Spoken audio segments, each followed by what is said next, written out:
Hey, welcome back. We got a great show for you today.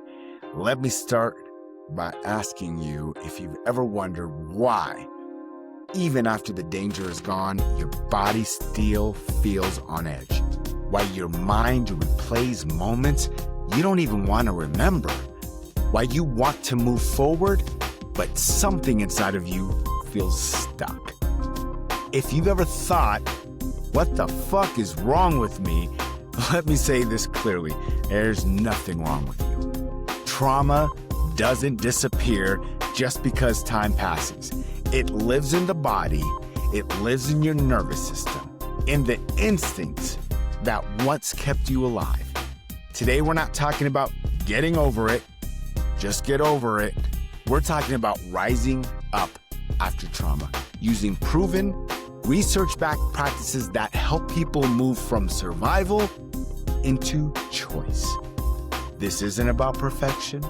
It's about safety, regulation, agency, and building a life that doesn't revolve around what hurt you. This is Walk With Me.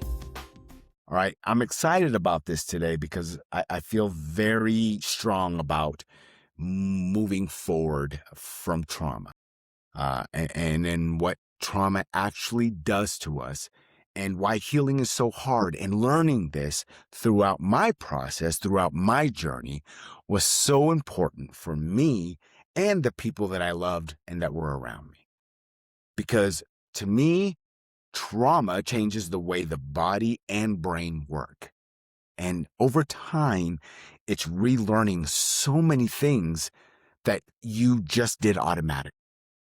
So when you experience domestic violence, sexual assault, or chronic emotional harm, your nervous system adapts, and it adapts to survive. That means your body becomes really good at detecting danger, even when there isn't any anymore. Okay? This is why survivors often experience, and I know I did and sometimes still do, hypervigilance, anxiety or panic, emotional numbness, trouble sleeping, fuck yes, tense reactions that feel out of proportion, 100%, shame for responses they can't control. According to trauma research, those aren't personality flaws, y'all. They're survival responses. Survival responses that your body learned. When to stay alert. Don't relax.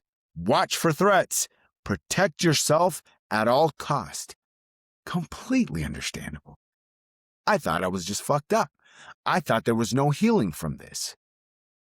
But here is the hard part. You can't logic your way out of a nervous system that's been trained by fear. I have tried to do that because I thought I knew better. But healing doesn't start in the mind. It actually starts in your body.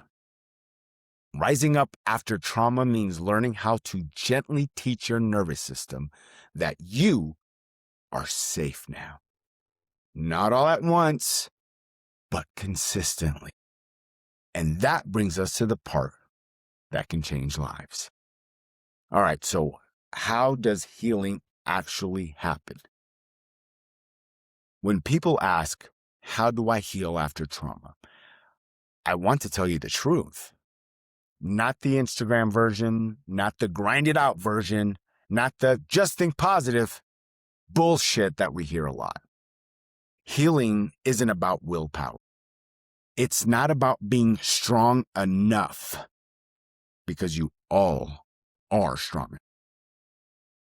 And it's definitely not about pretending you're okay when you're not. Guilty. Okay? Healing starts when your body feels safe enough to stop bracing. And that takes time. That takes a lot of time. There is no get healed quick class or seminar. Trust me, I've searched for them. I've ChatGPT'd them. They all say the same shit. Does not exist. I wish there was, but they don't. But we aren't talking about a cut or a wound. This is about healing your nervous system. This takes time, but it sure as hell isn't impossible. I know when I say things like, guys, this is going to take a lot of time and a lot of work, disconcerting, but debilitating. I don't got time. We don't have time to heal. Yes, we fucking do.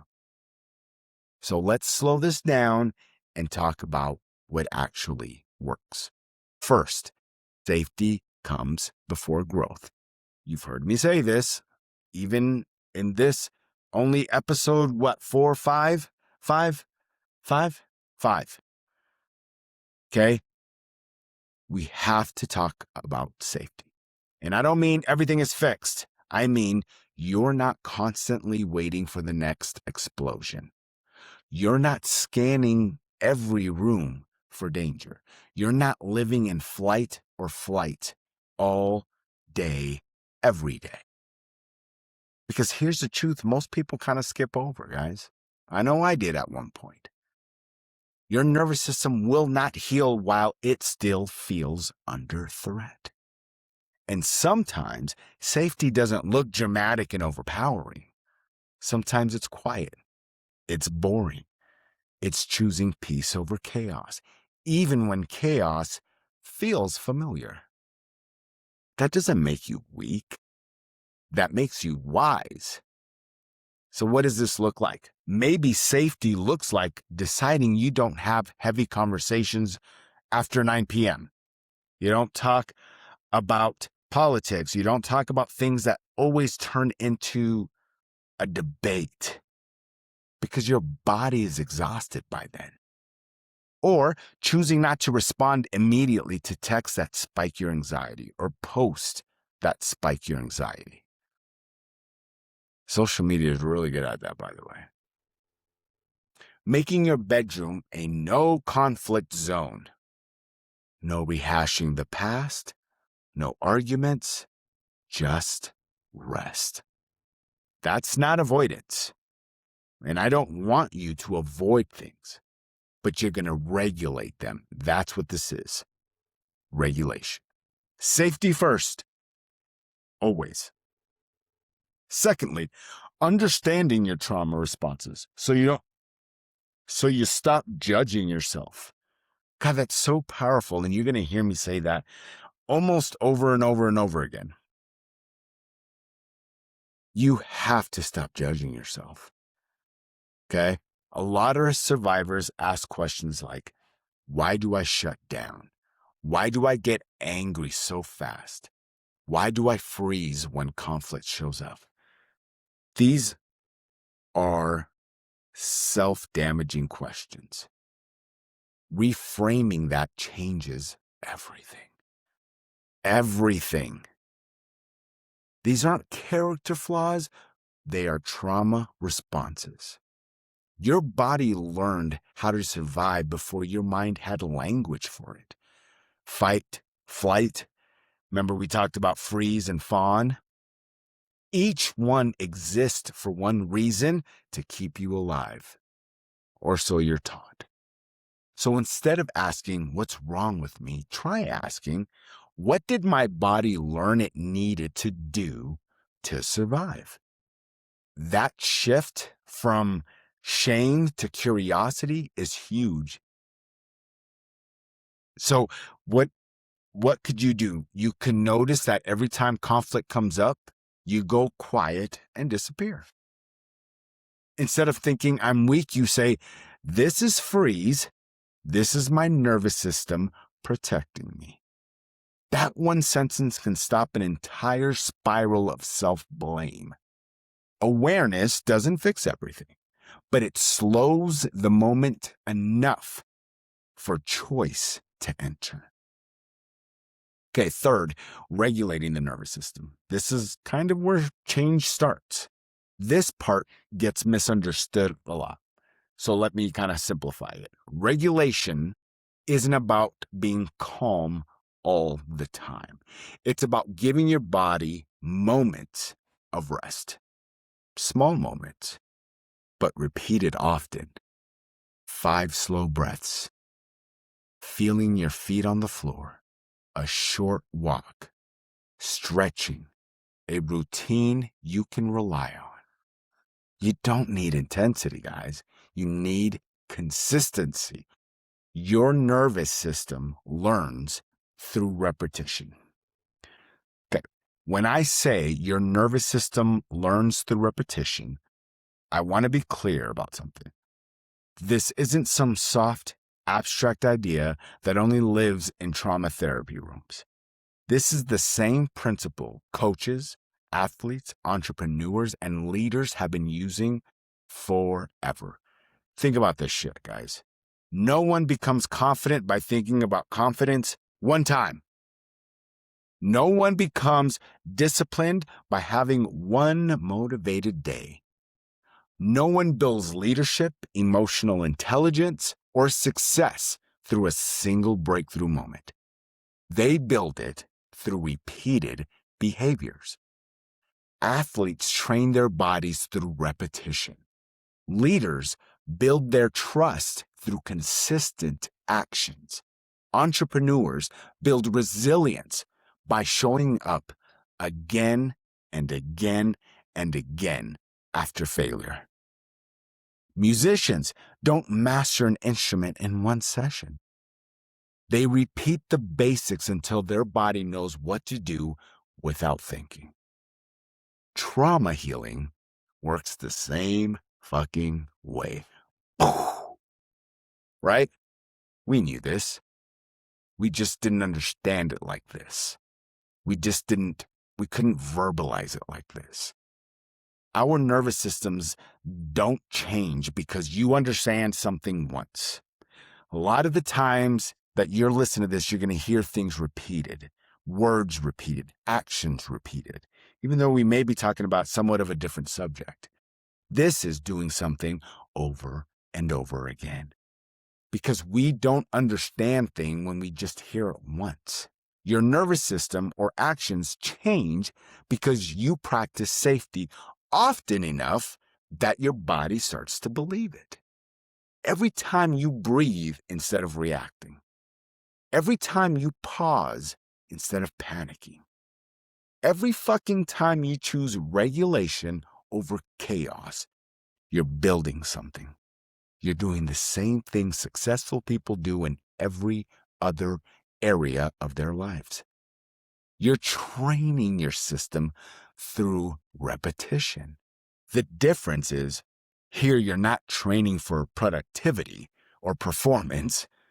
You're training for peace, for stability, for a life that doesn't feel like a constant emergency.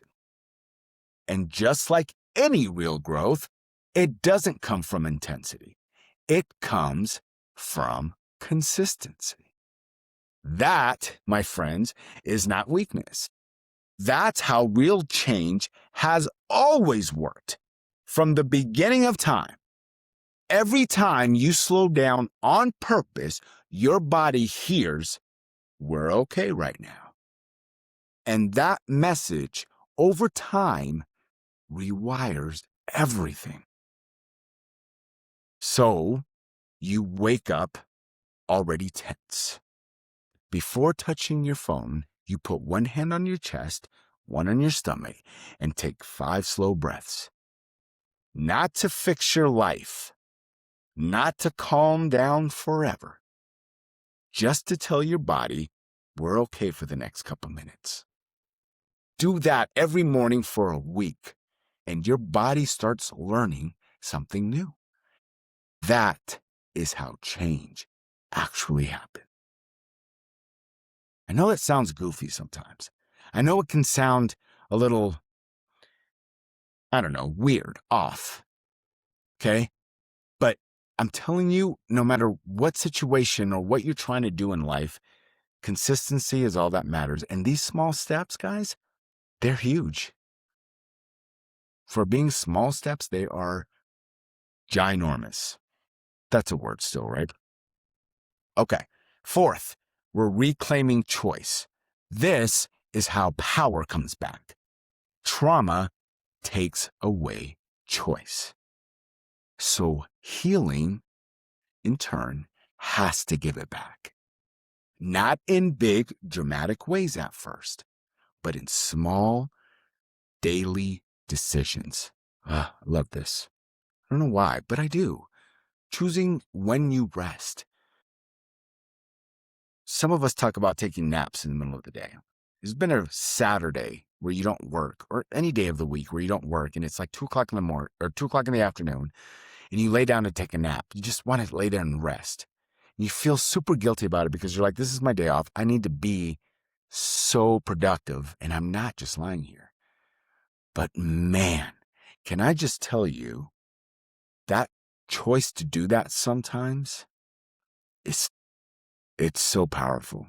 I know that's weird because you're just talking about a nap, but being able to choose that when in your life you didn't always have that choice, or any for that matter, is such a small thing, but it's so big and it's so powerful. I don't know why I'm talking about naps, but I just feel like that's one of the things that I've done before that has in the past made me feel guilty, but I learned how powerful a decision like that can be. I'm going to lay down. And whether I take a nap or not, I'm not going to do anything. I'm just going to lie there for an hour or two, whatever. That choice, and to not feel guilty for that choice, starts to bring back power. Okay, choosing when you rest, choosing when you eat, choosing who has access to you, choosing when you speak and when you don't. Every choice, guys, every fucking choice tells your body, I have agency again. I have power. That's how survivors stop living in reaction and start living in intention. So, for instance, you're invited somewhere you don't actually want to go. And I know for a damn fact that happens more often than not. Old you may have forced a yes and then resent it later. New you pauses and says, I'm going to pass on that tonight. Thank you. No, thank you. It feels uncomfortable. It may even feel selfish. But every no that honors you rewires your sense of power. Love that. Fifth, connection without pressure. A lot of people isolate after trauma. And honestly, that kind of makes sense. You know, connection once meant in danger. So your body learned to protect you by pulling away. But while healing doesn't require everyone, it requires someone. One safe person. One space where you don't have to perform. One place where you don't need to explain everything. Connection can heal, and it does heal, but only when it respects your pace. So what does this look like? Instead of telling your whole story to everyone, you choose one person and say, I don't need advice. I just need you to listen. I want to take a second here and speak directly to the allies who are listening, because this part matters more than you might realize. I've been extremely clear throughout this and future episodes as well that healing must include professional support, a therapist you trust, someone trained to help untangle trauma safely. Okay, that part isn't optional. But healing also doesn't happen in isolation. That one safe person outside of therapy, that might be you, the ally. And being an advocate for someone on their healing journey, that does not require a degree. It does not require you to have the right words. It does not require you to understand trauma perfectly, or at all, or relate to their experience. Most of the time, it requires one thing and one thing only: your ability to listen. Not to fix, not to advise, not to jump in with, yeah, I get it, or here's what you should do, or, at least fill in the blank. Because the truth that a lot of people miss is that survivors are not looking for you to heal them. They're not asking you to solve their pain. They're not asking you to prove how empathetic you are. They are asking, number one, to be heard, and number two, to be believed. That's it. For many survivors, the most damaging part of trauma isn't just what happened. It's what happened after they tried to talk about it. People minimizing them or questioning them. Discomfort made by people who just automatically change the subject because that's just too heavy. And I don't expect everyone to be equipped to be an ally or to be somebody who listens to this. Some people are just uncomfortable with that shit. I get it. I'm not talking to those types of people. It's okay to be that. I'm not shaming you. And then there's the silence that made them feel crazy for even bringing it up. So if you do want to be an effective advocate, here's the most powerful thing you can do. Sit with them. Listen without interrupting. Believe what they are telling you. You don't have to understand it fully for it to be real. You don't have to agree with every feeling for it to be valid. And you sure as hell don't have to fix it for it to matter. Listening says, believing says, your experience matters. And for someone whose nervous system learned that connection equals danger, that kind of steady, non-judgmental presence can be life-fucking-changing. We'll talk more in the future episodes about how we can be an advocate without causing harm. But if you remember nothing else from this moment, remember this. Listening is not passive. Believing is not neutral. They are powerful, powerful acts of care. And sometimes they're exactly what healing needs most. That boundary protects your nervous system and teaches your body that connection doesn't have to cost you something. Okay? And lastly, compassion isn't soft. It's corrective. This one is hard for a lot of us because we learned that being hard on ourselves kept us safe, kept us ready to go, kept us strong. The criticism kept us sharp.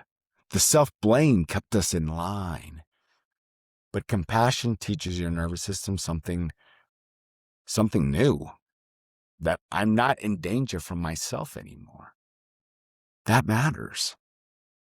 Compassion looks like talking to yourself with patience, letting mistakes be information, not proof, allowing rest without guilt. I'm telling you, it's a big deal. Take that nap. I'm telling you. Try it out. Because that's not weakness. It's repair. Okay? When you snap at somebody and immediately feel shame, instead of spiraling, you say, that wasn't how I wanted to show up. I'm still learning. Then you repair with yourself first and maybe with the other person too. That's fucking growth. That's healing in real time. All right, let's bring it home. Healing isn't a straight line, right? It's a series of small, brave moments where you choose regulation over reaction, curiosity over shame, and care over control. That's how we rise after trauma. Not by forcing change, but by letting safety lead the way. This week's challenge insight, I want you to choose one regulation practice, just one. 5 minutes of breathing, a short walk, a grounding exercise, a consistent bedtime routine. And then I want you to notice how your body feels, how your reactions begin to shift. What changes, even slightly? If you want, share that experience with me, guys, because your story may help someone else begin. Rising up doesn't happen all at once. It happens one regulated moment at a time. Hey, this week's fashion tie-in, healing through the body. Trauma lives in the body. So does healing. Many survivors talk about how clothing becomes a part of regulation. You get from me. Soft fabrics, loose fits, layers for safety, clothes that feel grounding, not performative. This isn't about style. It's about comfort as consent. Some survivor-led brands and trauma-informed designers focus on softness over structure, movement over restriction, and choice over expectation. Fashion, at its best, doesn't demand confidence. It supports safety until your confidence returns. Healing isn't about looking powerful. It's about feeling safe enough to exist. You can look up some of those brands by literally Googling survivor-led brands or trauma-informed designers, and you'll find a ton of them, and they're beautiful, okay? If you remember anything from today, remember this. Healing after trauma is not about fixing yourself. It's about listening to the body that kept you alive and gently teaching it something new. You are not behind. You are not weak. And you sure as hell are not broken. You are learning how to rise in a body that learned how to survive. If this episode helped, share it. If it stirred something, sit with it. If you need help, reach out. Resources are always in the show notes. And until then, take care of yourself, and I'll see you on the path. Thank you so much for walking with me today. If this episode resonated with you, visit the website at walkwithmepod.com. You'll find resources and links to support organizations that may be helpful to you or someone you care about. You can also connect with me on social media. All the links are on the show notes and our website.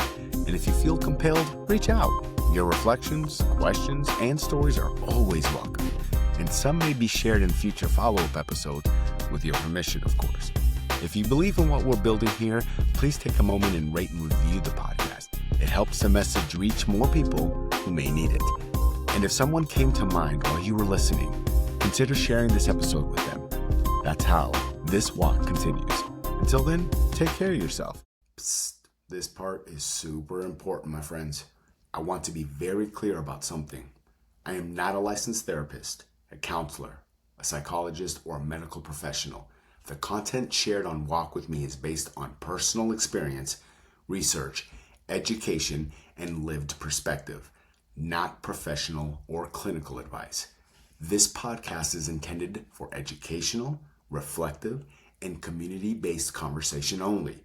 It is not a substitute for professional mental health care, medical treatment, legal advice, or crisis intervention. If you are in immediate danger, experiencing a crisis, or need professional support, please contact emergency services or a licensed mental health professional or a trusted support organization right away. Resources and hotlines are listed in the show notes and on walkwithmepod.com. Listening to or participating in this podcast does not establish my therapeutic, professional, or client relationship between you and I. My goal here is to open conversations, challenge harmful patterns, and offer insight and hope. But your safety, healing, and care deserve qualified, professional support when needed. Please take care of yourself and seek help when it's appropriate.